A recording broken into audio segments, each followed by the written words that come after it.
Welcome to the Army Empire Podcast, your go-to podcast for insightful tips on investment strategies, entrepreneurship, and all things money matters.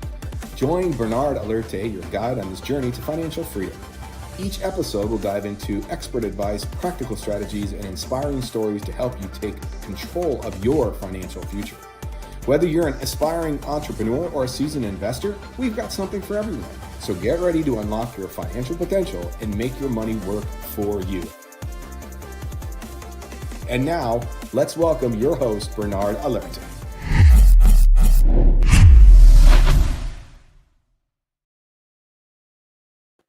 All right. Happy Tuesday. Happy Tuesday. Hi, Liz. How are you doing? Good. How are you? Doing great. Very excited. Excited about another episode? Yes, absolutely. We had some great feedback from last week, the episode that we did. We talk about kind of mindset, money mindset. A lot of people, we'll spend some time. We'll do like a couple more episodes on that in the near future, having like the right money mindset. So that's something that's very, very kind of like enlightening for a lot of people, different perspective to look at things. So we're gonna have a lot of nice curriculum now. So very, very exciting.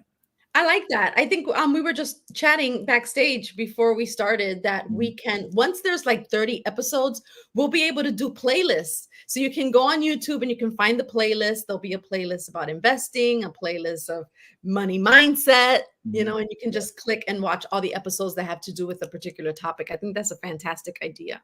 Absolutely. So say hello. Tell us where you're watching from, where you're watching from. Don't forget to comment. Don't forget to share this. And of course, as always, grab your paper and pen because we got to take notes, guys. We got to take notes. So what are we talking about today? Well, we're going to talk about exciting topic. The episode 2, we went over the 5 rules of wealth, right? And kind of went over, and we want to keep it like in a sequence, right? So we talked about first about protecting your assets. We talked about debt is a cancer. We had 3 episodes on that, right? The past couple of weeks. And now the third one, we talk about pay yourself first, right? Which is very exciting topic. And that's something I learned early enough in the business. Episode 1, when I first got in the financial field, I talked about there's a couple of things. I didn't have any experience, didn't know much about money, but there was a couple of slides that really, when someone shared with me, that really caught my attention.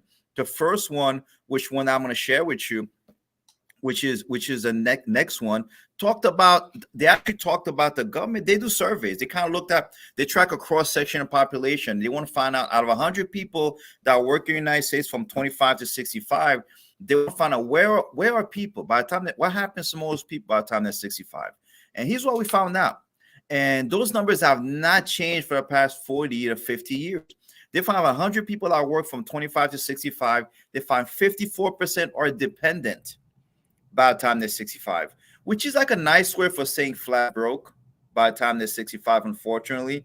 They found 36% of people are still working by the time they're 65, right? And these people, they're not working because they want to work. It's because they have to work. That's a big difference, right?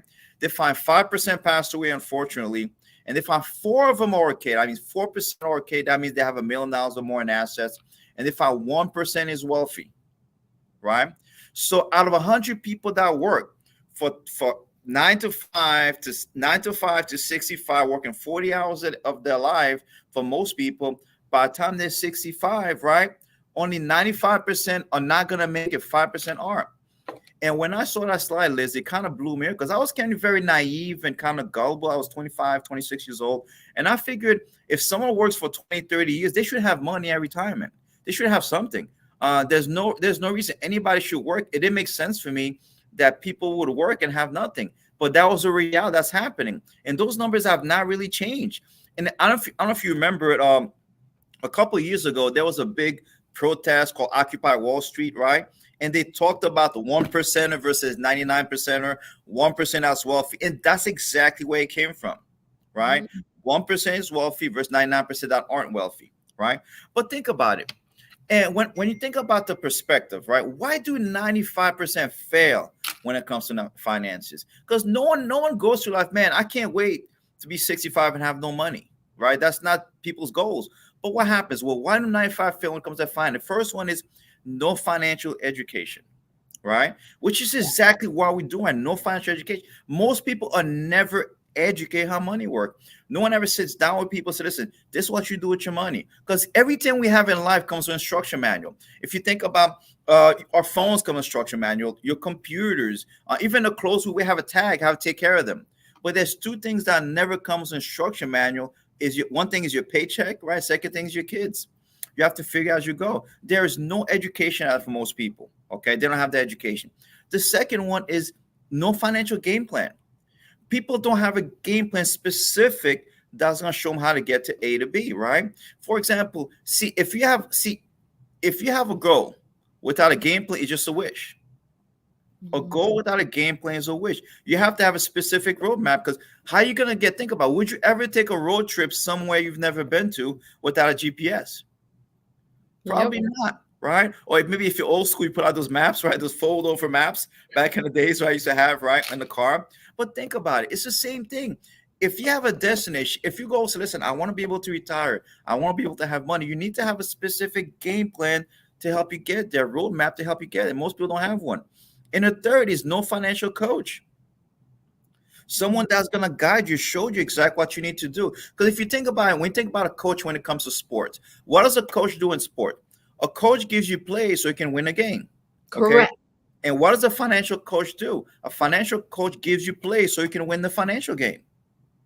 Right? Because if you think about it, when someone gets sick, who do you turn to? You turn to a doctor, right? When your car breaks down, you turn to a mechanic. You have legal challenge, you turn to an attorney, a lawyer. But who do you turn to? You need spiritual guide, turn to your pastor. But who do you turn to when you have questions about money? And most people don't have someone they can turn to. And the challenge that's happening right there is most financial institutions, they're not catered to middle-income families. Most people that in that field, unless you have a lot of money saved up, accumulated, they're not really going to talk to you. Yeah. Even the banks, right? They're not really going to talk to you. It's crazy when you go in the bank, right? When you live in when let's say when you have a lot of money in the bank, for example, you have money in your account, and all of a sudden, oh my gosh, maybe Mr. and Mrs., you should talk to the advisor over here. They should talk about. That's what they do. But when you live in paycheck to paycheck, right, and you're trying to make your bills, no one's willing to help you.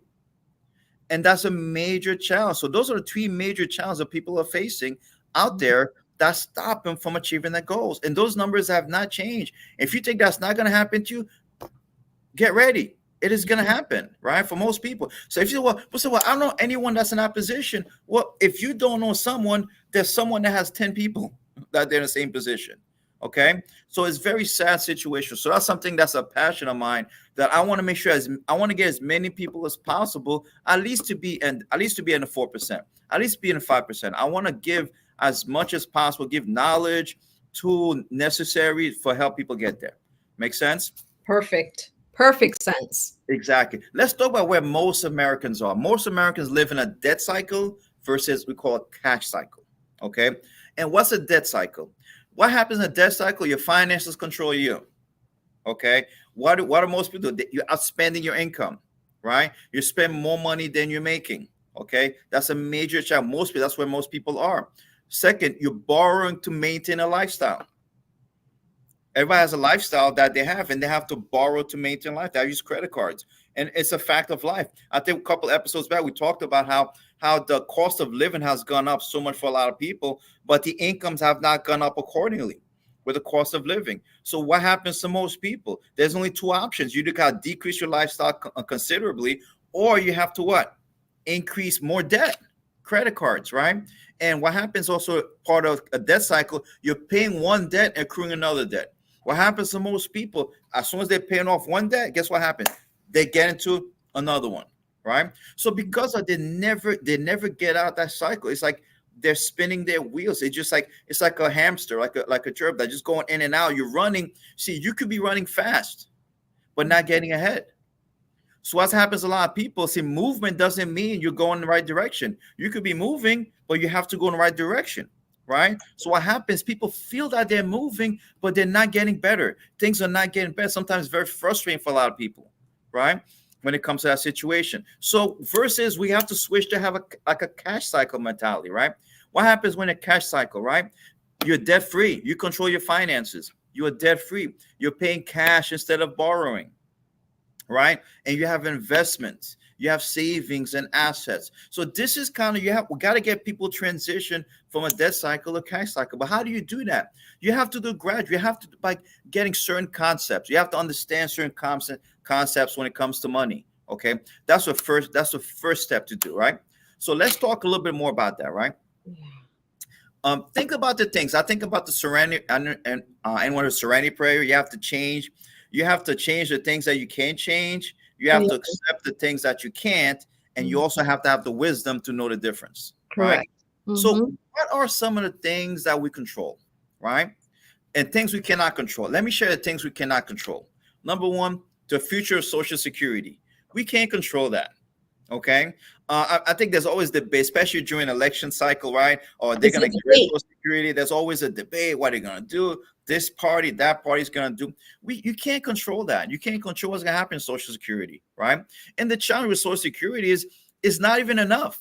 Because what happens in Social Security is most of the people that are paying for Social Security, most people that are collecting on Social Security right now is based on people that are paying on it today. Okay, because people have been so much longer than they did back then, right? Because when Social Security first started, average I guess a lifespan for most people was like 65. People worked, right? They worked to like 55, 60, 65. That was the average lifespan. So there was not that much, right? But now people living to 85. Yes. Right, a lot longer, 85, 90. Right. So think about it. So because that's a major challenge when it comes to Social Security. Okay. It's not going to be there by the time most are retired. Well, our Social Security is like $1,800 to $2,000 a month right now. But most people, right, you can't live on $1,800 to $2,000 right now. So imagine 15, 20, 25 years down the line. Right. It's not going to be enough. So we can't control your employer. Right. What your employer does. Right. Sometimes employers, guess what happened? There's a major trend in corporate America is to give less benefits, not more benefits. Correct. Right. So that's a major challenge where people actually, guess what? They might cut the benefits. I mean, there's so many big corporations. They used to give out pension. Now they say, you know what? We're going to cut off the pension. We're going to give Social Security. We're going to give out 401k instead. Right. So that's a major challenge. Okay. And you can't control your employer. Right. As much as you want to, you can't. Okay. Third thing is taxes. We can't control taxes. You can't control that. Like, this party is going to lower taxes, and you can't control that. You don't know who is going to be able, what kind of policy this person and that. We can't control that. Inflation. We can't control inflation. We have zero control over that. Right. Rising cost. You can't control that either. Right. And also the risk of a single investment, which is very risky. You can't control that either, right? So let me share the things that you and I can control. Number one is saving for retirement. We control it. How much we save for retirement, we have 100% control over that, right? Other sources of income. Sometimes you might have to find ways to make more money. Sometimes you may have goals and dreams that are right here, but your income might be what? Down here, right? So there's only two options. Either you're going to have to decrease your goals and dreams to meet your income, or increase your income to meet your goals and dreams. So sometimes you might have to find ways to increase your income, right? You may have to find ways to maybe reduce taxes. There's a lot of different strategies to reduce taxes out there, right? You have to maximize your savings. How do I save as much money as possible, right? Saving more, we can control that. And also diversity of investment choices. So the next couple of episodes, we're going to talk a lot about this concept, right? Specifically, okay? Yeah, that's so true. Love all that stuff. Absolutely. And people ask me about retirement. Retirement is not an age, it's a number. Retirement is a number, not an age. For example, if you had enough money right now, you retire today. But the challenge, most people, they don't have. Yeah. Amen. I would retire today if I had the money to. Exactly. So it's always a number, not an age. So that's so important. And one of the things I would do when I think back, what's the one people ask me that, from my experience, right, in 26, 27 years in the field, what's the one thing that people that end up being a 5% category, what's the one thing that they have, one single mindset that they have that makes a huge difference? And that's the title of the podcast. Pay yourself first. They pay themselves first, because here's what most of us do. right, Liz? As soon as we get paid, guess what we do? We pay this person, we pay that person, we pay that, right? We pay bill, we pay all these. And guess what happens? Whatever's left afterwards, then we try to save. But That's there's never true. enough. There's never enough left afterwards, right? So the mindset we got to have, we have to have a mindset of pay yourself first. That means as soon as you get paid, pay yourself. Even if it's $50 every week, $50, just having that mindset makes a huge difference, right? Because you're the most, you need to have a bill. This is you. You're the most important person, right? Because you can pay your credit card bills, and I talked about it, for next 20, 30, 40 years, right? And you can say, man, Visa, man, I paid my bill. Can I have some money? They won't give it to you. Okay. So you gotta pay yourself first. You have to have a mindset. I need to pay myself first and pay everybody else afterwards. This little minor account makes a huge difference. Yeah. And people ask me all the time, what kind of accounts? What are some of the accounts that people need? And I'm a very simplified, very simple. For most people, right? I say 95% out there, there's only 3 fundamental accounts that most people need to have. You don't need to have 5 different accounts. You need to have 10 different, 3 fundamental accounts that most people need to have, right? What's the first one? The first one is an emergency account. What's an emergency account? That you have up to 3 months of your income. This is where you have easy access, like a checking account or savings account, where you have day-to-day activity. You pay your bills with it, right? You put a little, if you have an emergency, like short-term emergency, you put some money there, okay? See, that's part of like a checking or savings, right? That's the first account. Right? Very simple. Everyone, which most people do have, right? Now, the second account is a short-term account. Okay. What's a short-term account? Well, you want to put yourself in a position where you have at least 6 months of your income saved up in those accounts. Okay. What are they for? You reserve for unforeseen events like loss of a job, disability, things might happen. You might have short-term purchases you might want to have in a couple of years. Let's say if you want to have, you want to buy a house in a couple of years from now, maybe you put in short-term accounts, okay? Or down payment for a house, right? Anything that's short-term, like 3 to 5 years, you want to have a short-term accounts. And why is it important to have? And let me share a tip. People say, well, I have a short-term accounts, I have a savings account tied into that. There's a major challenge when you have, how can I say that? When you have your check, these ones they have a checking account, right, Liz? And They have a savings account tied in together with the same institution, same bank. But here's a problem. Here's a challenge with that.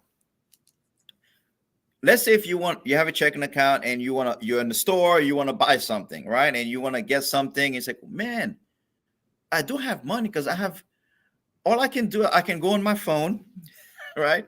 I can go on my phone and I can go transfer, right? Oh, let me transfer 200. Oh, it's right there. So from saving, right, to your checking, and it gets there in about 1.5 seconds, right? And guess what? And you can buy things that you want. See, technology has made things very convenient, but it defeats the whole purpose. So in other words, that's not a savings account. It became like a second checking account. Okay. So here's what we recommend. Instead of you need to have your checking account, of course. Your short-term account should be somewhere else, not tied into your bank, in a different institution, right? Where you cannot transfer the money like right away. Like if you have an emergency, you can transfer, I guess, like maybe 1 or 2 business days, but it's not like 3 seconds, like Zelle, like get there in 3 seconds. Because what happens is when you have it tied into your own institution, it's very easy to kind of use it for what's not supposed to. And that defeats the whole purpose. Versus if you put it somewhere else, right? A different institution, right? Where you're not going to get your money in 1 or 2 business days. It'll take a while for you to get it. So guess what? If you got to really want it, so you're only going to transfer if you have an emergency. Okay? That itself makes a huge difference. A little money makes a huge difference because it forces you to what? To save, to use it effectively, use the short-term account effectively for only short-term needs, right? And the third one is wealth building accounts. Wealth building accounts, right? What are wealth building accounts? Let's say Roth, like retirement money. That's money you're not going to need for, let's say, 10, 15, 20, 25 years down the line, which is like IRAs, 401ks, money that you need for retirement, money you don't need to touch right now, right? You need to have that set up. All right. So those are 3 accounts, and make sure, and there's three different vehicles, right? And they have three different purposes. Okay. Yeah. And they're invested totally, they all not the same investment. One of the biggest mistakes that people make, I see happen time and time again, they take, let's say they want to buy a house, they take in money out of their retirement plan, put a down payment for a house. Yeah. And I see it happen time and time again, right? And that's not a good thing. And I mean, that is not a good, that's like poor preparation. Because number one, there's a couple of things that happen. Number one is you might have to pay a fee, right? You might have to pay taxes on it, right? You might have to pay some penalties on that. Also, the worst part, you're losing growth of your money. You're losing potential growth of your money. So what happens when you take in money? So your money could possibly grow, and guess what happens when you take it out for a down payment? It creates a problem. Okay, so it's better if to properly plan. If you're gonna want to buy a house, put some money aside, right, somewhere else in a short-term accounts that you can actually have, right? So people ask, how should I allocate it? I mean, let's say if I want to put, how should I allocate it? The next slide, which is the last one, which shares you the right way to allocate your money. Okay. So what you should be doing, let's say based on your total savings, allocate, you should have 50% of your money in emergency account, right? And 25% in short-term accounts and 25% in wealth building accounts. Okay. So let's say, for example, someone say, you know what, I'm going to have $500 that I want to put aside towards my total savings plan, right? So what should you be doing? You should allocate $250 and what? Keep that in short-term accounts, right? And you should have 50%, $250 should be an emergency fund, which is short-term, which is something you have emergency, like your checking or savings. Yes, you should, right? Then you should take $125, add it to the short-term account, which is the one for 3 to 6 years, right? Then the other $125 should be allocated towards your wealth building accounts, which is your IRAs and 401ks and things like that. So you should divide. So if someone has 200, 150, right? And 150 and 50, right? Increase it accordingly. And now, what should you be doing? That should not be forever. Now, once you've saved enough money for 3 to 6 months of emergency, then you can add more money towards your wealth building accounts. Because here's what's going to happen. Somebody said, well, why can't I save as much as possible in my retirement account? The problem with that is when you have an emergency, guess what you end up doing? Tapping in there. You're tapping in there. Yeah. You're tapping in there. So every single time you're tapping in there. So now sometimes you end up paying penalties, right? You end up paying taxes. So it kind of defeats the whole purpose. So you should allocate your money accordingly. Then when you save enough money, let's say if you save 3 to 6 months, it might take a couple of years for you to do it. Then boom, you go attack the wealth building accounts. Okay. This is such a good slide. I'm going to open it up. So if you're watching from your device, whether you're watching from your phone or your iPad or something, man, screenshot this so you can remember this is the way to go right here. I mean, this is just excellent information for us. Absolutely. And on top of that, the big difference is it prevents you from getting into debt. This is why it's very important to saving money, because it allows you to get out of debt. Because what happens, how we talked about last couple of weeks, the reason people are in debt because they don't have enough savings. Right. So you have to have a saving where you start saving money as you're getting rid of debt. Because if let's say you have all your money allocated to get rid of debt, as soon as you have an emergency, you get back into debt again. Yeah. Right. But if you have a savings program where you put some money aside, like short term, right? Emergency, short term, and a wealth building account, like divert to all 3 different accounts. And it makes a huge difference, right? So this way, it allows you to kind of not only save money and also stay out of debt also. Make sense? Total sense. Listen, if you have any questions, Q&A time.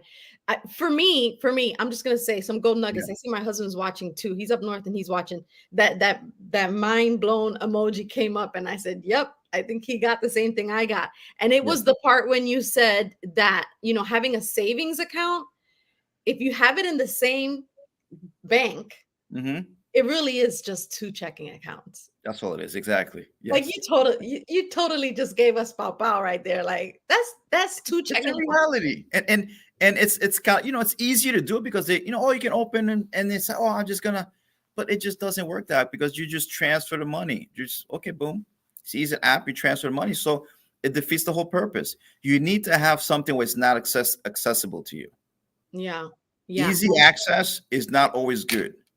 Easy access is convenient, but easy access is not always good because it kind of opens the doors. Oh my, I see this nice purse, this nice outfit. There's not enough. You know what? I have some money. I have a couple of times. Let me just transfer. Listen, I do that all the time. Like I do that. So when you were like, that's just a second checking account. Exactly. It really is. Now, if someone wants to open a Roth IRA or anything like that, they would go to you to set one up, correct? Yes, absolutely. Just send me a message and we'll talk more about it. And we're going to talk about the next couple of weeks. We're going to talk about, number one, the right mindset when it comes to investing. The rates of returns is very important. How your money is working is very important to understand the rules of money. And we're also going to talk about the difference between different investments out there, between Roth IRA, traditional IRA. A lot of people kind of very confused which one is the best one to use. So the next couple of weeks, we're going to have like a couple series on that. You know, and what does someone need in order when they go to see you, if they want to open up a Roth? Like, are we taking documents with us? What do you need for us to have, or what do we just want to have a conversation? That's the main thing. Okay. We want to have a conversation. Okay. We want to find out what are your goals? What are some things that are important to you? And how can we customize to help you get to where you need to go? That's the main thing. I just want to have a conversation, get to know more about the person, their goals, what's their money mindset, what's the mindset they have, and we want to educate them because we believe in educating the consumer, because we believe an educated consumer is a powerful consumer, right? We want you to know enough about money. We want you not just to okay, do this and do that, but we want you to come out and say, man, I learned something from this, because if you're an educator, the main thing, we don't want anyone to take advantage of you. I just call it what it is. One thing a lot of the clients, families we serve, we want to make sure, listen, if you have a challenge, you can call me, right? Because guess what happened? There's a lot of people that have a different mindset out there. Let's just call it what it is. A lot of institutions, a lot of advisors, they have a different mindset, a different ways looking at things, right? Mm-hmm. So, and a lot of times, if someone's not educated, guess what happened? They're going to get taken advantage of. Yeah. So you're educated, and we want to back you up with facts. So good. You guys can email Bernard at balerte@gmail.com. Guys, thank you so much for watching. I see T was on, George was on, Alistair, my husband Bobby was on, Derwin was on. I love this. And everyone's making comments and stuff. So if you have any questions throughout the week, when you're watching the replay, and for those who are watching after Tuesday, just comment your questions below, and Bernard will be reaching out to you. So thank you so much for this great information on paying ourselves first. Yes, absolutely. So we're excited. Yeah. So next week, we have a lot of things live next week. So next couple of weeks. So get ready. It's going to be good. It's going to be good. Right. Absolutely. Thank you so much for watching, and we'll see you next time at the Army Empire Podcast. Have a good night. Take care, guys. Have a good night. Thanks for tuning in to the Army Empire Podcast. If you enjoyed this episode, don't forget to subscribe and share it with your friends. Join us next week for another exciting edition, and until then, keep building your empire.